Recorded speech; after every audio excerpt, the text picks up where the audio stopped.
Halo semuanya dan welcome back to Randomness Personified. Di episode 40 kali ini kita akan membahas belajar banyak dari filsuf. Sebenarnya aku punya sedikit curhatan ya. Podcast ini udah berjalan jauh banget dan sekarang sudah sampai ke episode 40 and I'm really proud of it. Alasan pertama aku bikin podcast ini hanyalah untuk membantu orang-orang yang mungkin pengen temen buat didengerin, yang mungkin bermasalah dengan suatu dan mungkin apa yang aku buat bisa menjadi solusinya.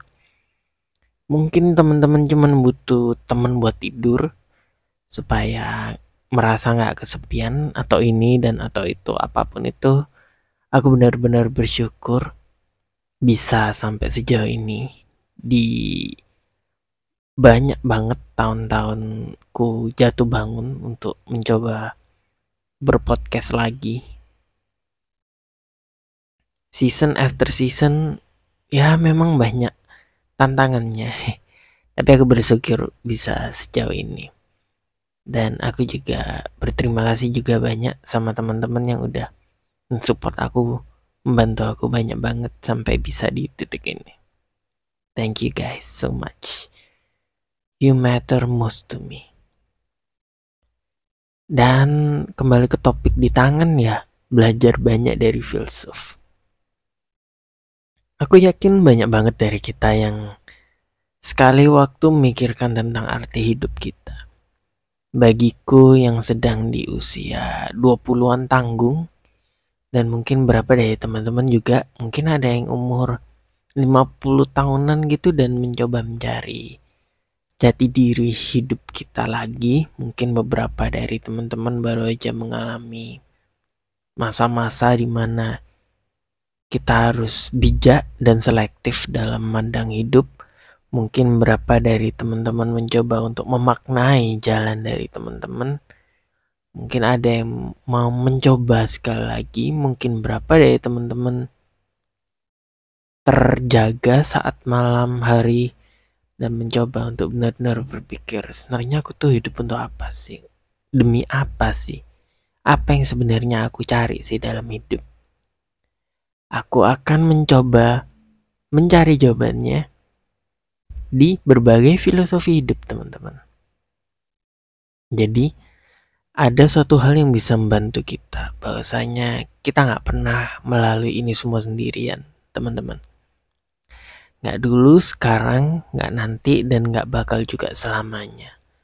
Jadi apa yang teman-teman pikirin, apa yang teman-teman sedang kontemplasikan sekarang, alasan untuk hidup, ini dan itu udah dipertanyakan jauh sebelum kita ada, teman-teman. Di zaman Romawi, di zaman Cina lama, zaman-zaman imperial gitu ya kan. Di zaman-zaman orang sudah bisa menulis dan juga menaruhnya di dalam buku. Hal ini emang udah dipertanyakan sejak dulu. Dan acap kali ada beberapa orang yang lebih bijak dari kita yang punya jawabannya. Tentu saja jawabannya beda-beda. Dan itu yang pengen aku kulik di sini, teman-teman. Mungkin memang jalannya berbeda-beda, jawabannya berbeda-beda. Tapi kita semua bebas kok untuk menentukan pilihan hidup kita sendiri dan mimpi-mimpi kita. Jadi tanpa menunda, bukan menunda sih ya, tanpa memperlama intronya lagi, mari kita simak bagaimana filsuf terdahulu bisa membantu kita. Jadi aku bakal membagi-bagi ini dalam beberapa segmen nih, teman-teman. Filsuf-filsuf terdahulu punya ajaran yang berbeda-beda. Dan aku akan membaginya menjadi banyak ajaran yang berbeda-beda dengan namanya dan apa sih yang mereka ajarin. Kita bakal mulai paling pertama dari Stoicisme. Stoicisme, teman-teman, adalah ajaran yang diajarkan di era Romawi dan pertama kali ditemukan oleh seorang Stoik ya kalau nggak salah. Stoicisme, teman-teman, mengajarkan kita untuk menerima takdir dengan bijaksana. Menerima apa yang terjadi dalam hidup kita dengan bijaksana. Jadi kalau teman-teman dengar bahwasanya situasi itu bukan apa yang terjadi pada kita, tapi bagaimana kita bereaksi terhadap yang terjadi dalam kita, nah itu kurang lebih adalah stoicisme, teman-teman. Stoicisme mengajarkan kita untuk mengontrol reaksi kita. Yang terpenting bukanlah apa yang terjadi, tapi bagaimana kita bereaksi terhadap apa yang terjadi dalam diri kita. Itu mengajarkan kita untuk gak peduli dengan hal-hal di luar kendali kita dan mengontrol hal-hal yang ada di dalam kendali kita. Semisal, apa yang sedang kita lakuin, apa kerja keras kita terhadap mimpi-mimpi kita, apa yang sedang kita rencanakan, daripada berpikir tentang hal-hal seperti tetangga ngomong apa tentang kita, besok cuacanya seperti apa. Hal-hal itu di luar kendali kita, dan menurut stoicisme hal itu kurang penting, teman-teman. Stoicisme juga mengandalkan ketenangan pikiran dan pengendalian emosi. Bahwasanya kita dihadapkan pada situasi yang kurang menguntungkan, ada situasi-situasi yang merugikan kita. Stoicisme mengajarkan kita untuk selalu menghadapi semuanya dengan tenang. Stoicisme mengajarkan kita untuk berfokus pada reaksi kita, bukan terhadap peristiwa eksternal. Jadi stoicisme itu sebuah cara memandang hidup dengan tenang ya, teman-teman. Bahwasanya kalau memang sesuatu akan terjadi, ya itu akan terjadi. Kalau nggak terjadi, ya nggak akan terjadi. Dan bagaimana kita memandang suatu dengan pemikiran kita yang tenang. Ada prinsip orang Jawa yang bilang, masih mending gini daripada gitu. Nah, kurang lebih kayak gitu, teman-teman.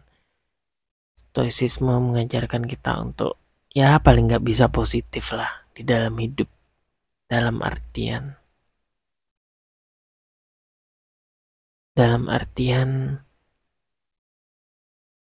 apa yang kita pikirkan terhadap suatu situasi itu lebih penting daripada situasi itu sendiri, teman-teman.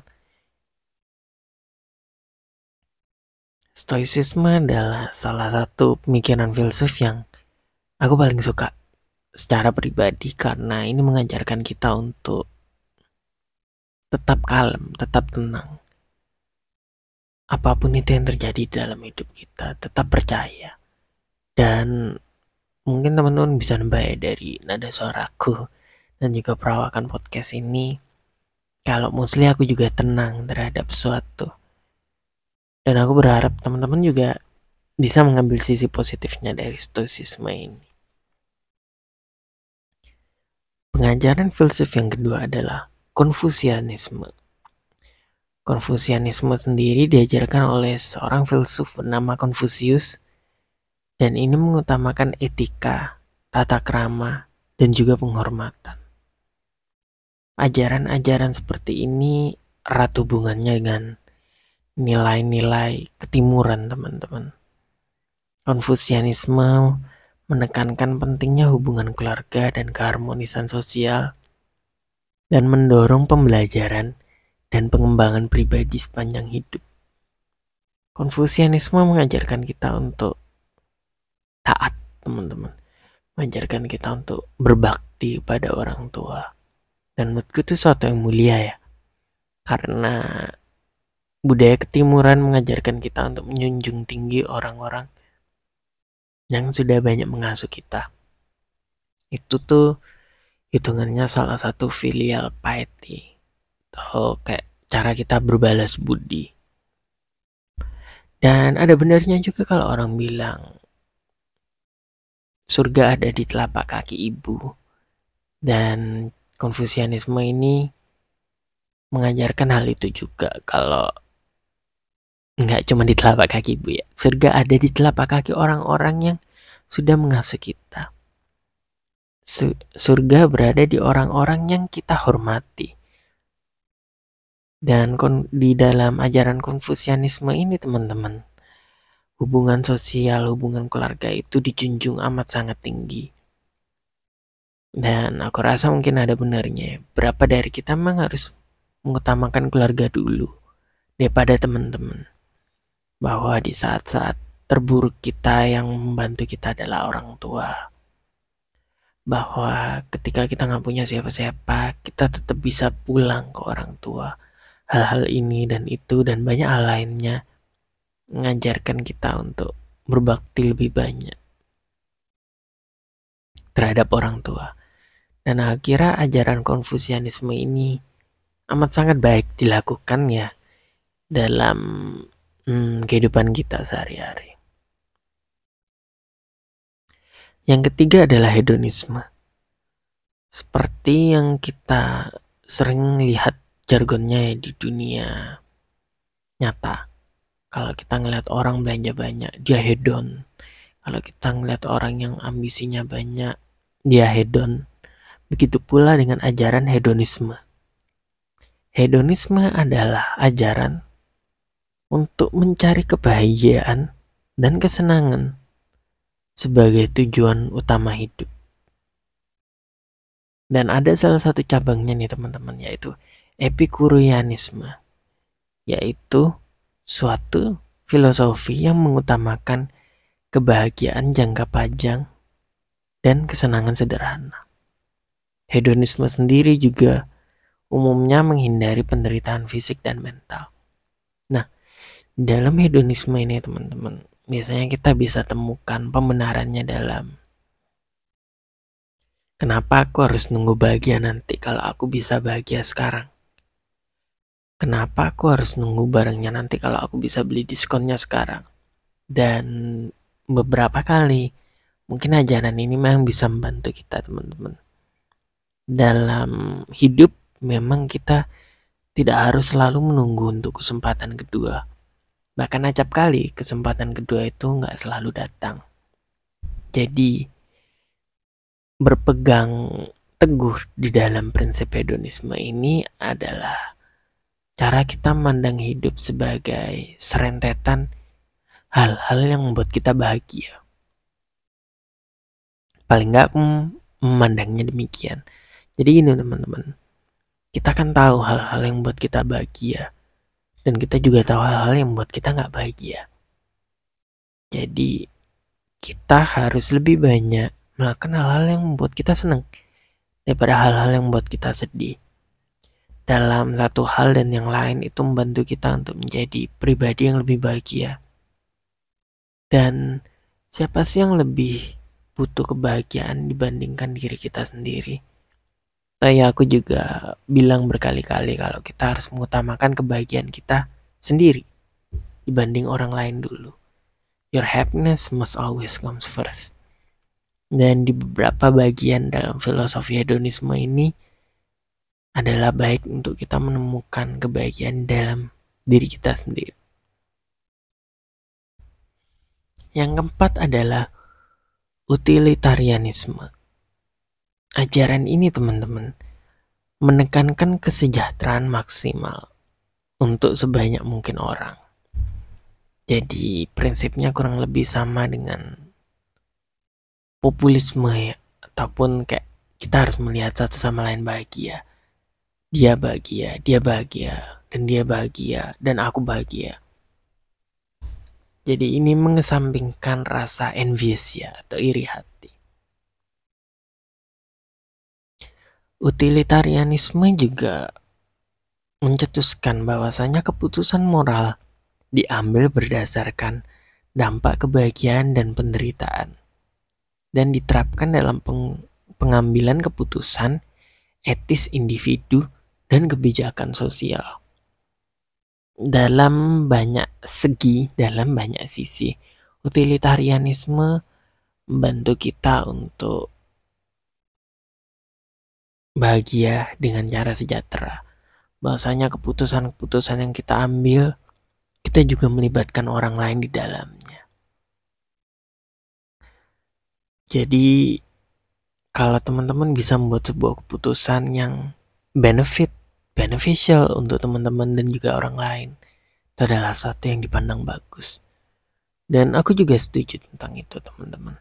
Seperti contohnya kita memberikan antrian kepada orang lain yang lebih butuh, ataupun memberikan tempat duduk kita kepada orang lansia. Itu tuh menguntungkan orang lain. Dan juga tidak akan merugikan kita untuk memberikan tempat duduk kita pada orang lain. Bahkan itu membantu kita lebih banyak sih, menurutku ya. Secara moral dan juga secara spiritual. Mungkin contoh lainnya bisa dicontohkan saat kita memutuskan untuk membagi kue kita dengan orang lain. Sendiri, seharian, kita nggak akan habis dengan satu kue. Tapi dengan kita membagi kue-kue kita kepada orang lain, kita kenyang, orang lain juga kenyang.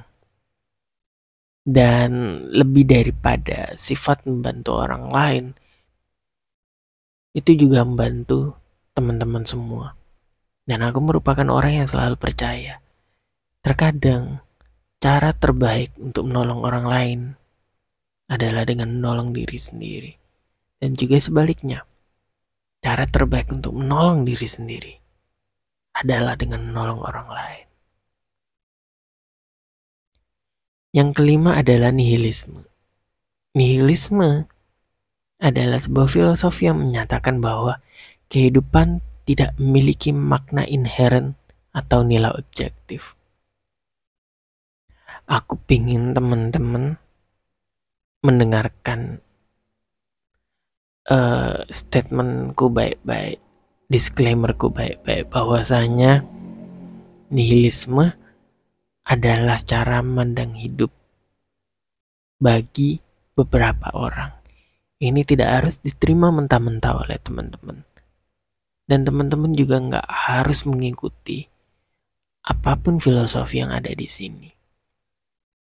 Tapi mungkin jika beberapa teman-teman rasa baik bagi diri teman-teman, maka nggak masalah. Toh ya berapa nilainya mungkin juga sesuai dengan apa yang teman-teman cari di dalam hidup. Itu nggak masalah. Nihilisme membagi pandangannya menjadi dua, yaitu nihilisme pasif, yaitu suatu cara pandang bahwasanya hidup itu tidak bermakna dan kita sendiri menerima ketidakbermaknaan hidup itu sendiri. Dan nihilisme aktif, di mana kita tahu bahwa hidup tidak bermakna dan kita menciptakan maknanya sendiri. Nihilisme dalam satu dan dua hal lainnya, dalam berbagai ajarannya.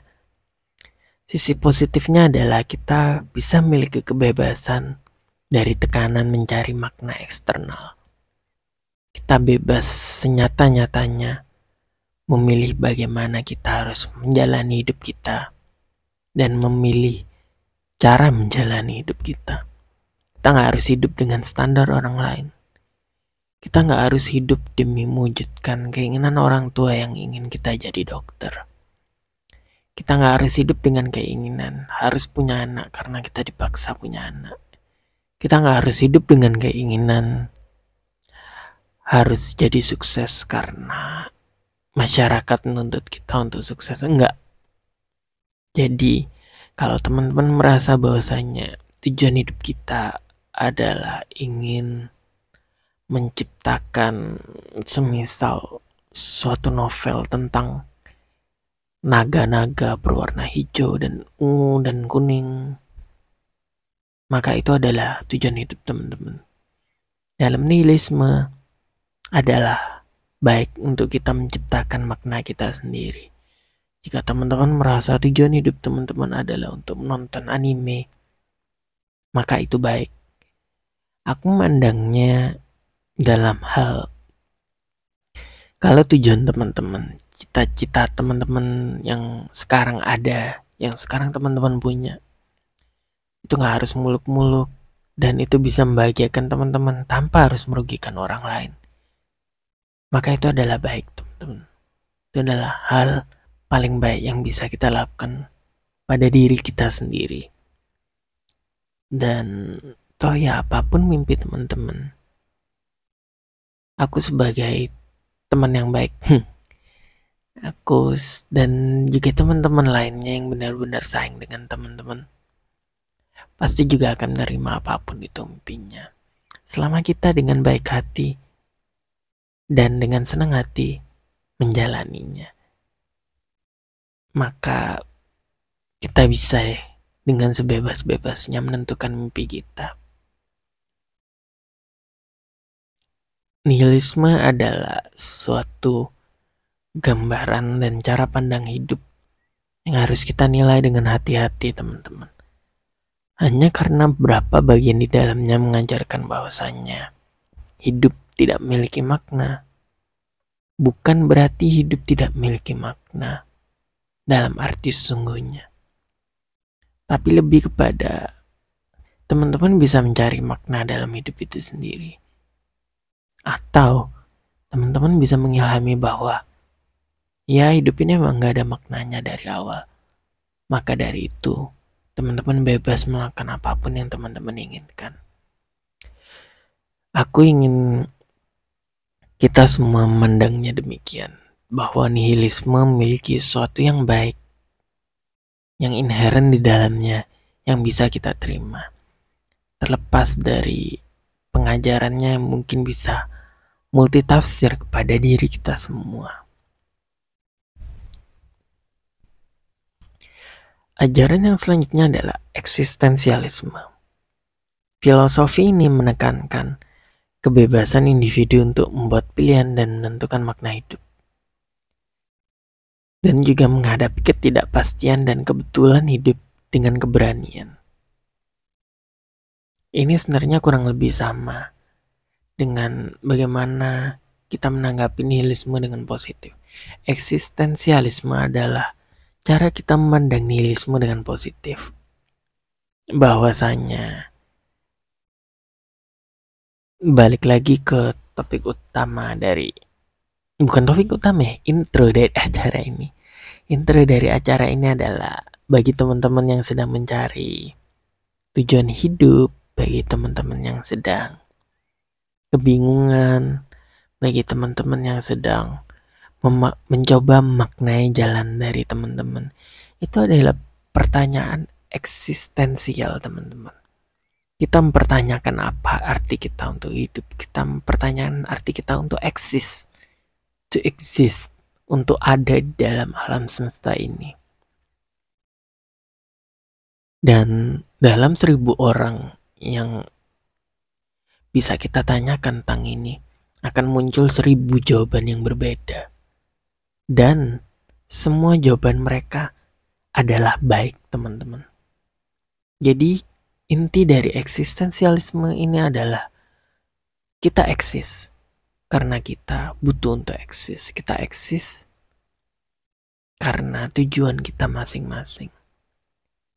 Kalau teman-teman pernah melihat 1-2 quotes yang berseliweran di internet yang berkata that you exist for a reason. Kalau kita ada di sini untuk sebuah tujuan dan teman-teman langsung tahu nih tujuan teman-teman apa, maka itulah jawaban dari ajaran ini.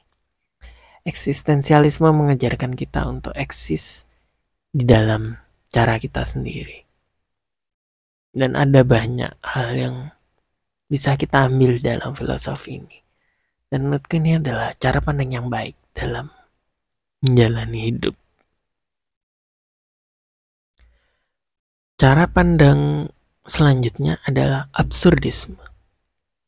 Absurdisme menyatakan bahwa mencari makna dalam hidup adalah usaha yang sia-sia. Dalam artian,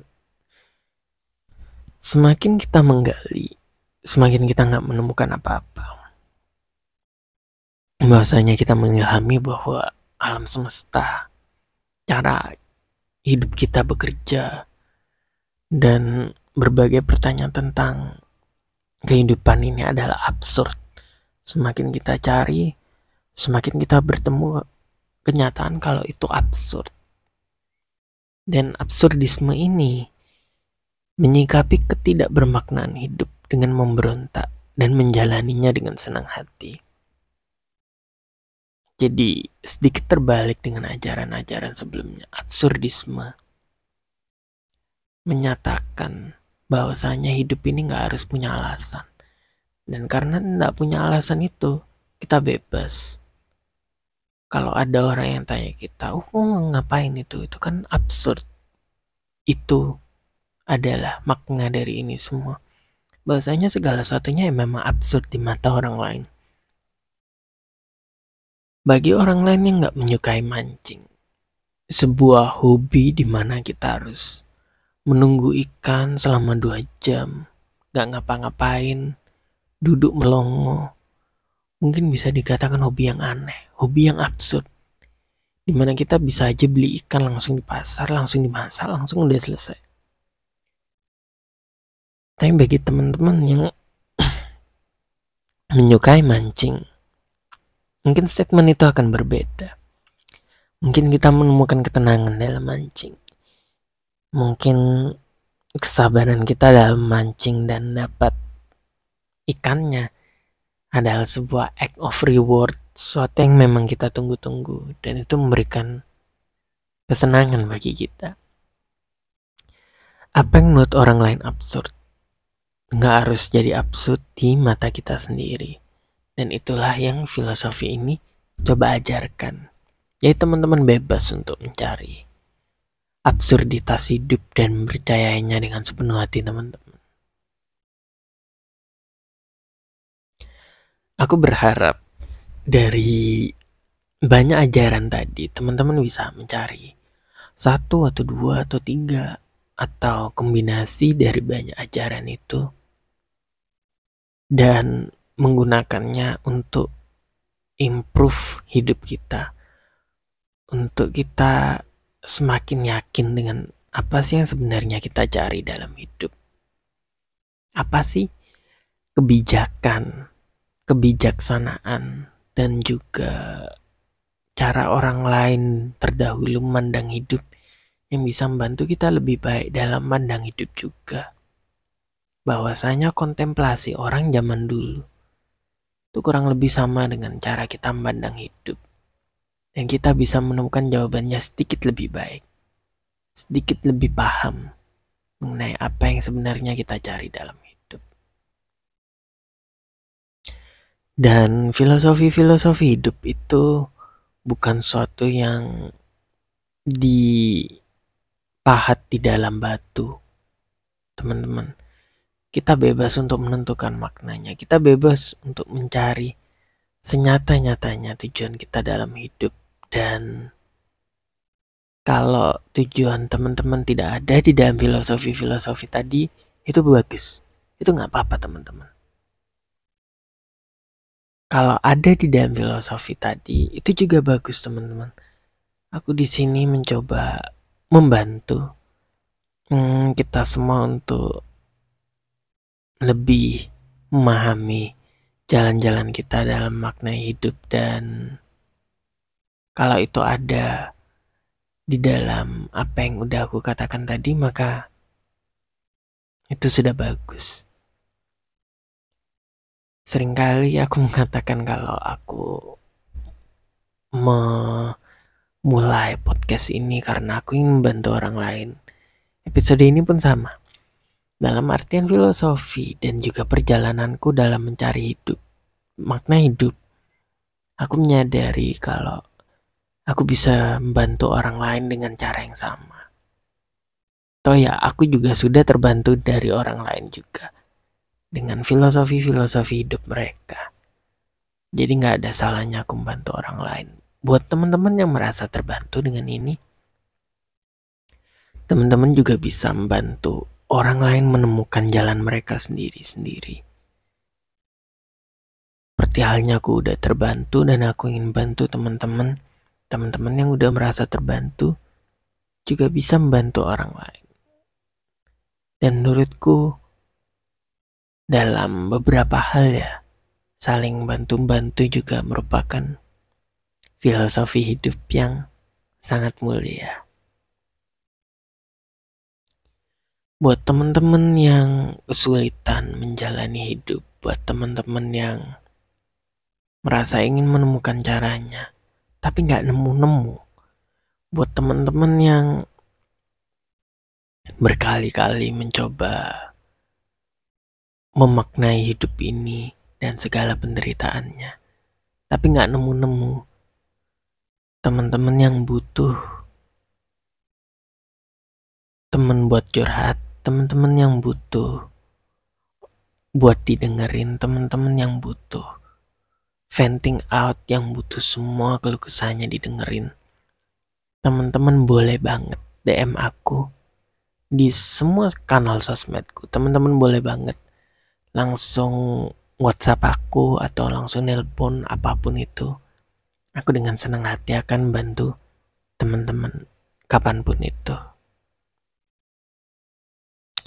Dan untuk teman-teman yang butuh layanan dari profesional, untuk teman-teman yang butuh didengarkan secara profesional ya dari para ahli, untuk teman-teman yang merasa membutuhkan terapi, teman-teman bisa langsung ke www.healing119.id ataupun di nomor WA 081 38 00 73 120. Dan teman-teman akan langsung tersambung dengan konselor Pusat Kesehatan Jiwa Nasional RS Marzuki Mahdi, di mana semua keluh kesah teman-teman akan didengarkan dengan tulus dan privasi teman-teman akan terjaga. Aku berharap teman-teman bisa menemukan dan juga memaknai arti hidup ini tanpa harus mencederai teman-teman. Aku berharap teman-teman bisa menemukan filosofi hidup di masing-masing diri teman-teman dan menjadi pribadi yang lebih berbahagia karenanya.